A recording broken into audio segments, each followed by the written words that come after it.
هذا النور شفاء صدور. به نام خداوند بخشاینده و مهربان نهایت با رحم ما بعد. آنچه که رواس از زنی در حیض بوده کردن، به شوهر استمتاع کردن یعنی لذت بردن به سایره جسمی زنی در حیض بوده بجز از فرد جایز است. در این مورد یک چند احادیث وارد شده است.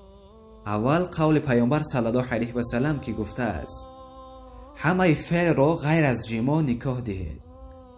دوم از عایشه رضی الله عنها که گفت رسول الله صلی الله علیه و سلم یکی از مایان را چون حیض میدید امر میکرد که تا ازارش را بپوشد، سپس شوهرش با او میخوابید.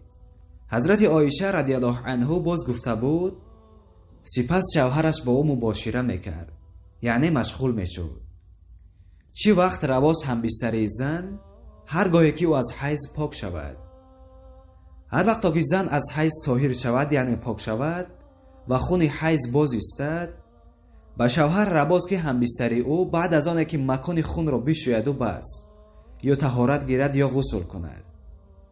هرچی را که زن انجام دهد به شوهر هم بستر او جایز می شود.